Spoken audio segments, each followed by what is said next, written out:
आज हम लोग अल्कीन का रिएक्शन कराएंगे ऑक्सीडाइजिंग एजेंट के साथ, यानी कि अल्कीन का ऑक्सीडेशन कराएंगे डिफरेंट ऑक्सीडाइजिंग एजेंट को यूज करते हुए। जिससे सबसे पहले हम लोग पोटेशियम परमैंगनेट को देखते हैं। इसमें भी दो तरह का होता है, आगे हम लोग देखेंगे। 1% डाइल्यूट कोल्ड अल्कलाइन KMnO4 जो होता है उसको हम लोग बेयर्स रिएजेंट भी कहते हैं। ये कार्बन कार्बन डबल बॉन्ड और ट्रिपल बॉन्ड के प्रेजेंस को बताता है, अगर वो प्रेजेंट है तो। ये एक हाइड्रोक्सिलेशन रिएक्शन है, यानी कि जहाँ कार्बन कार्बन डबल बॉन्ड रहता है वहाँ पे OH ग्रुप आके ऐड हो जाता है। इसमें हम लोग क्या करते हैं, पोटेशियम परमैंगनेट जो होता है उसको अल्कीन के सॉल्यूशन में हम लोग मिलाते हैं। और ये अच्छा होता है अगर हम लोग इसको या तो न्यूट्रल सोल्यूशन ले, उससे भी बेटर होता है कि हम लोग थोड़ा सा अल्कलाइन सोल्यूशन ले और कोल्ड कंडीशन में इसको अगर हम लोग अप्लाई करते हैं तो। लेकिन हम देखते हैं कि अगर इसको हम लोग फेज ट्रांसफर कैटलिस्ट के प्रेजेंस में कराएं, जैसे कि पर्पल बेंजीन, तो वहाँ पे क्या होता है कि ये रिएक्शन और अच्छा यील्ड देता है। इसमें जो हाइड्रोक्सिलेशन होता है, यानी कि OH ग्रुप का जो एडिशन होता है वो सिन एडिशन होता है, कि OH ग्रुप जो है वो कार्बन कार्बन डबल बॉन्ड जहाँ पे प्रेजेंट है उसके एक ही साइड से ऐड होगा। अगर वो वेज बॉन्ड पे है तो दोनों OH ग्रुप वेज पे रहेंगे, और अगर डैश पे है तो दोनों जो OH ग्रुप होंगे वो डैश पे रहेंगे। अब ये जो हम लोग कह रहे थे फेज ट्रांसफर कैटलिस्ट लेते हैं तो क्यों लेते हैं, इसके बारे में हम लोग जब रिएक्शन मैकेनिज्म में जानेंगे तो बताएंगे।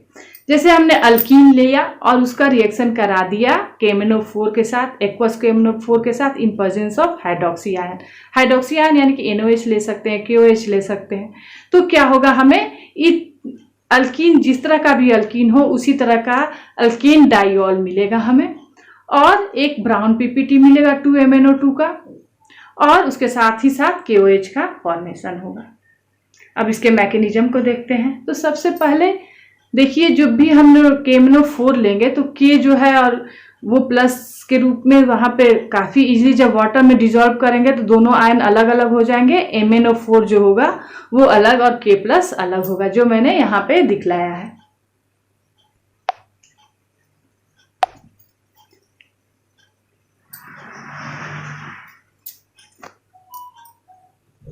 यहाँ पे क्या होगा कि देखिए MnO4 का स्ट्रक्चर कुछ इस तरह से होता है कि Mn के साथ डबल बॉन्ड में 3 ऑक्सीजन प्रेजेंट है और एक के साथ O पे माइनस चार्ज है। तो जब ये कार्बन कार्बन डबल बॉन्ड वाला जो इलेक्ट्रॉन है इस ऑक्सीजन पर अटैक करेगा तो ये बॉन्ड इस मैग्नीज की तरफ मूव करेगा, और ये बॉन्ड जो है फिर यहाँ पे आ जाएगा, यानी कि एक साइक्लिक इंटरमीडिएट का फॉर्मेशन होगा, जो क्या होगा, मैग्नेट ईस्टर होगा। ये एक तरह का ईस्टर का फॉर्मेशन होगा। क्या है ये, साइक्लिक इंटरमीडिएट है। अब इसका अगर जब हम हाइड्रोलिसिस कराते हैं तो ये यहाँ से ब्रेक हो जाता है और यहाँ पे एक H आके जुड़ जाता है, एक OH यहाँ पे आके जुड़ जाता है, और हमें डाइऑल मिलता है। और हमें क्या मिलता है, डाइऑल मिलता है। या तो ये हो सकता है कि वेज बॉन्ड पे हो या फिर ये डैश बॉन्ड पे, कोई भी होगा तो क्या होगा, किसी भी हाल में हमें सिन ही डाइऑल मिलेगा। तो यहाँ पर भी क्या होगा, सिन डाइऑल हमें मिलेगा। अब इस रिएक्शन में हमें ईस्टर, ऐसा हमें जरूरत पड़ता है फेज ट्रांसफर कैटलिस्ट का, क्योंकि जो अल्कीन है वो एक नॉन पोलर है सब्सटेंस है, और जो हम लोग KMnO4 ले रहे हैं, जो वाटर ले रहे हैं, जो NOH ले रहे हैं, वो हाइड्रोक्सी आयन ले रहे हैं, वो सारा का सारा क्या है, पोलर है। तो इन सबको मिक्स करना काफ़ी मुश्किल होता है। इस वजह से अगर हम लोग फेज ट्रांसफर कोई कैटलिस्ट ले लेते हैं, जैसे कि यहाँ पे हमने लिया है, तो क्या होता है कि यहाँ पे देखिए इसका एक पोर्शन जो होता है फेज ट्रांसफर कैटलिस्ट का, वो क्या होता है, नॉन पोलर होता है, और एक जो होता है वो पोलर पार्ट है। जैसे यहाँ पे क्वाटर्नरी अमोनियम साल्ट जैसा कुछ है ना, N+ पे और Cl- जो है, तो ये क्या करेगा, ये पोलर पार्ट हो गया, और ये जो है ये नॉन पोलर पार्ट हो गया। ये जो है नॉन पोलर पार्ट है और ये पोलर पार्ट है। ये पोलर पार्ट है, ये नॉन पोलर पार्ट है। तो ये नॉन पोलर पार्ट जो है अल्कीन को डिसॉल्व कर लेगा, और ये जो पोलर पार्ट है, जितने भी पोलर्स और सारे सब्सटेंस है उन सबको ये डिसॉल्व कर लेगा। तो इन सबका रिएक्शन एक साथ कराना फिर इजी हो जाता है। इसलिए हम क्या करते हैं, यहाँ पे अब फेज ट्रांसफर कैटलिस्ट का भी यूज करते हैं, ताकि ये रिएक्शन का यील्ड हमें उसमें काफी अच्छा मिलता है। अब हम लोग क्या करते हैं, कुछ एग्जांपल्स देखते हैं ताकि काफी क्लियर हो जाए कि ये रिएक्शन कैसे होता है। अब हमने साइक्लोहेक्सीन लिया है और इसका रिएक्शन करा दिया है डाइल्यूट KMnO4 के साथ in presence of OH minus यानी कि हाइड्रोक्सी आयन, और कोल्ड होना चाहिए। और इसके जगह पे हमने एक फेज ट्रांसफर कैटलिस्ट भी यहाँ ले लिया है। और इस तरह से अगर एग्जाम में कहीं पर भी रहे वो, तो उसके स्ट्रक्चर को देख के नहीं घबराना है, ये कुछ नहीं करता है, उसको उसी तरह से नेग्लेक्ट कर लीजिए। सिर्फ रिएक्शन को क्या करना है कि ये डबल बॉन्ड हट जाएगा यहाँ से और एक ही साइड में OH ग्रुप को हमें ऐड कर देना, या तो वेज बॉन्ड पे या तो डैश बॉन्ड पे। तो ये क्या हो जाएगा, यहाँ पे देखिए यहाँ एक प्लेन ऑफ सिमेट्री बन जा रहा है, यहाँ भी प्लेन ऑफ सिमेट्री बन जा रहा है, और यहाँ पे एक से ज्यादा सिमेट्रिक कार्बन है। तो ये किस तरह का कंपाउंड हो जाएगा, मीजो कंपाउंड का फॉर्मेशन हो रहा है। अगर सिस अल्कीन रहता है तो उस केस में क्या होता है, अगर हम डाइल्यूट KMnO4 के साथ रिएक्शन कराते हैं कोल्ड कंडीशन में, तो हमें क्या मिलता है, हमें मीजो कंपाउंड मिलता है। लेकिन अगर यहाँ पर देखिए हमने क्या किया, एक मिथाइल ग्रुप को ऐड कर दिया है, तो उस केस में क्या होगा, वही डाइल्यूट KMnO4 हमने यूज किया और हाइड्रोक्सी ग्रुप लिया, कोल्ड कंडीशन रखा, तो भी क्या होगा यहाँ पे कि अब ये जो है यहाँ पे या तो हमने वेज बॉन्ड पे डाल दिया या डैश बॉन्ड पे डाल दिया, लेकिन अब ये सिमेट्रिकल कंपाउंड नहीं फॉर्म करा। ये दोनों सेम सिमेट्रिकल नहीं है, दोनों पार्ट, इसमें प्लेन ऑफ सिमेट्री नहीं है, यानी कि ये क्या है, डाई स्टीरियोमर्स फॉर्म करता है। कुछ और एग्जाम्पल हम लोग करते हैं। अगर हमने ट्रांस एल्कीन ले लिया तो उस केस में क्या होता है हम लोग देखते हैं। हमने ट्रांस एल्कीन लिया है और डाइल्यूट KMnO4 के साथ in presence of hydroxy ion and cold condition इसको रिएक्शन कराया, तो यहाँ पर भी OH डैश पे या वेज पे ऐड होगा।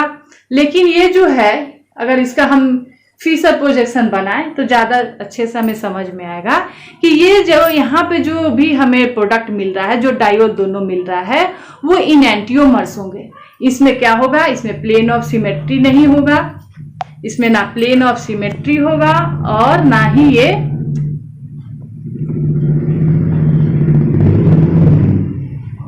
इसमें ना प्लेन ऑफ सिमेट्री नहीं होगा, और इसका जो मिरर इमेज होगा, यानी कि जो एक बार वेज पे और एक बार डैश पे जब बनेगा, तो ये दोनों जो होंगे वो एक दूसरे के मिरर इमेज होंगे। ये दोनों एक दूसरे के मिरर इमेज होंगे जो कि एक दूसरे पे सुपर इम्पोज नहीं करेंगे। देखिए इन दोनों को, देखिए मैंने इन दोनों का क्या किया है, फिशर प्रोजेक्शन बनाया है। और ये क्या होगा, ये दोनों यहाँ पर प्लेन ऑफ सिमेट्री भी नहीं है और ये दोनों एक दूसरे के मिरर इमेज हैं और एक दूसरे पर सुपर इम्पोज नहीं करते हैं, लेकिन क्या है, यानी कि ये इनएंटियोमर्स है।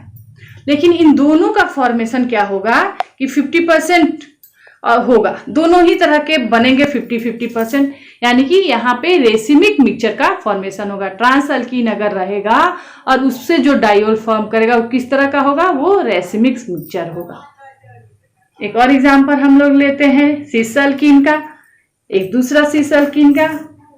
तो यहाँ पर सेम वही कंडीशन है कि हमने डाइल्यूट KMnO4 के साथ और हाइड्रोक्सी ग्रुप के प्रेजेंस में कोल्ड कंडीशन में रिएक्शन कराया तो डायोल का फॉर्मेशन हुआ। क्या हो रहा है, सिंपल यहाँ पे कि यहाँ पे हमें डबल बॉन्ड को हटा देना है और वहां पे एक OH को और एक दूसरे कार्बन पे भी एक OH को ऐड कर देना है। वो या तो वेज बॉन्ड पे होगा या डबल बॉन्ड पे या फिर डैश बॉन्ड पे होगा। लेकिन यहाँ पे जो फॉर्म होगा कंपाउंड वो कैसा होगा, मीजो कंपाउंड होगा, यानी कि यहाँ पे प्लेन ऑफ सिमेट्री होगा। क्या होगा, प्लेन ऑफ सिमेट्री होगा। देखिए यहाँ पे क्या होगा, प्लेन ऑफ सिमेट्री होगा। यहाँ प्लेन ऑफ सिमेट्री हो रहा है और ये क्या हो रहा है, सुपर इम्पोज कर रहा है इन दोनों का मिरर इमेज। इस वजह से भी ये किस तरह का कंपाउंड फॉर्म हो रहा है, मीजो कंपाउंड फॉर्म हो रहा है। तो जब भी हम सिस अल्कीन के साथ कराएंगे तो किस तरह का डायोल फॉर्म करेगा, सिस मीजो, और ट्रांस में रेसिमिक मिक्सचर फॉर्म करेगा। अब दूसरा हम लोग क्या कर रहे हैं, हॉट कॉन्सेंट्रेटेड एसिडिक KMnO4 ले रहे हैं। थोड़ा सा अगर हम कंडीशन चेंज कर देते हैं तो यहाँ पे हमें अलग तरह का प्रोडक्ट मिलता है। अगर हम लोग डाइल्यूट और कोल्ड कंडीशन में KMnO4 का रिएक्शन कराते हैं तो डाइऑल मिलता है।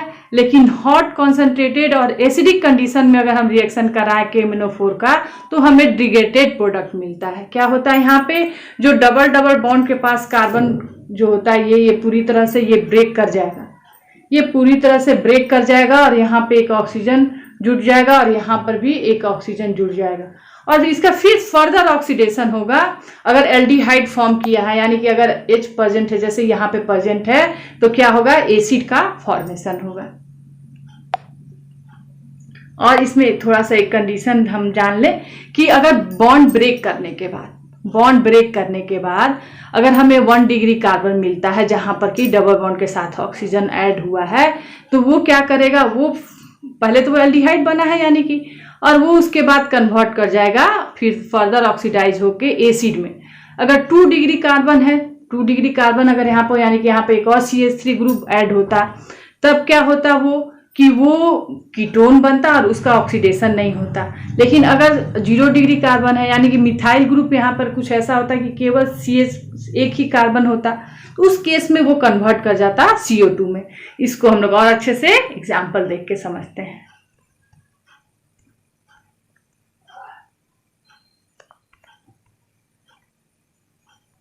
जैसे इस एग्जाम्पल में देखिए,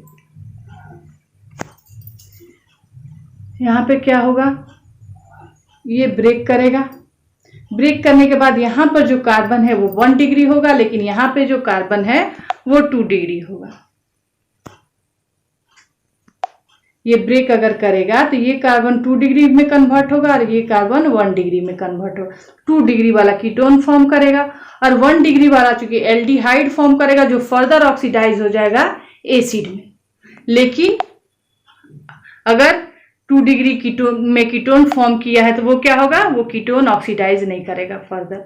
वैसे ही इस एग्जाम्पल में देखिए, यहाँ पे अगर डबल बॉन्ड है, अगर इसमें यहाँ पे डबल बॉन्ड है तो यहाँ वाला कार्बन जो हो जाएगा वो 0 डिग्री हो जाएगा और ये 1 डिग्री है तो 1 डिग्री क्या हो जाएगा, एसिड में कन्वर्ट कर जाएगा और जो 0 डिग्री का कार्बन होगा वो CO2 में कन्वर्ट कर जाएगा। कंडीशन क्या है, कंडीशन हमने थोड़ा सा अलग किया, केवल क्या किया, कॉन्सेंट्रेटेड KMnO4 ले लिया और उसको एसिडिक कंडीशन में हीट किया तो हमें अलग तरह का प्रोडक्ट मिला।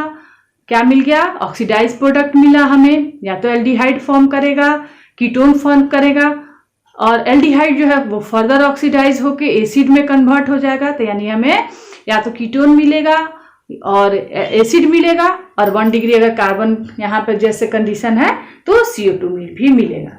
अब नेक्स्ट हम लोग ऑक्सीडाइजिंग एजेंट यूज कर रहे हैं ऑक्सीडेशन के लिए, वो है ऑस्मियम टेट्राऑक्साइड। ये भी क्या है, काफी अच्छा ऑक्सीडाइजिंग एजेंट है जो कार्बन कार्बन डबल बॉन्ड को जैसे हम लोगों ने KMnO4 में देखा था सेम वैसे ही ये क्या करता है, डाइऑल का फॉर्मेशन करता है। यहाँ पर भी सीन एडिशन होता है, लेकिन इसमें हम लोग क्या करते हैं, यूज करते हैं पिरिडीन का। पिरिडीन क्या करता है कि जो वहां पर जैसे ईस्टर फॉर्म कर रहा था ना बीच में, साइक्लिक ईस्टर, वैसे ही यहाँ पर भी फॉर्म करता है जिसके साथ ये कोऑर्डिनेट करके कोऑर्डिनेशन कंपाउंड बनाता है और उसको स्टेबल करता है। और यहाँ पे हम लोग NMO का भी यूज करते हैं। ये जो है फिर से रिएक्शन में ऑस्मियम टेट्राऑक्साइड का फॉर्मेशन के लिए यूज किया जाता है। NMO क्या है यहाँ पे दिया हुआ है, आप इसका स्क्रीनशॉट्स ले सकते हैं। हमने एक अल्कीन लिया और इसका रिएक्शन करा दिया किसके साथ, ऑस्मियम टेट्राऑक्साइड के साथ in presence of pyridine and NMO। और उसके बाद जब हम उसका हाइड्रोलिसिस कराते हैं तो डाइऑल मिलता है। ये भी एक रेजियो सेलेक्टिव रिएक्शन है।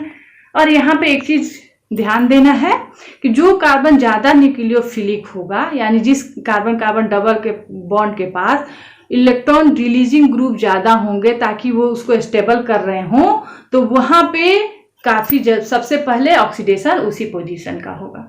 ये आपको नोट करके लिख लेना है। अब आप चाहें तो इसको एक स्क्रीनशॉट भी ले सकते हैं और ये आपको ध्यान देना है।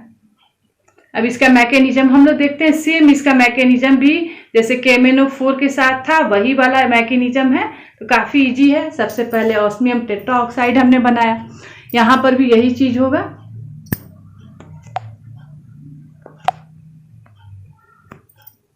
ये जो है कार्बन कार्बन डबल बॉन्ड जो है इस ऑक्सीजन की तरफ मूव करेगा, इसके इलेक्ट्रॉन तो ये वाला बॉन्ड का इलेक्ट्रॉन जो है ऑस्मियम पे मूव करेगा, ये कार्बन कार्बन डबल बॉन्ड जो है फिर क्या मूव करेगा इस ऑक्सीजन का इस कार्बन की तरफ। इस तरह से एक साइक्लिक इंटरमीडिएट का फॉर्मेशन होगा, जो क्या होगा साइक्लिक ऑस्मेट ईस्टर।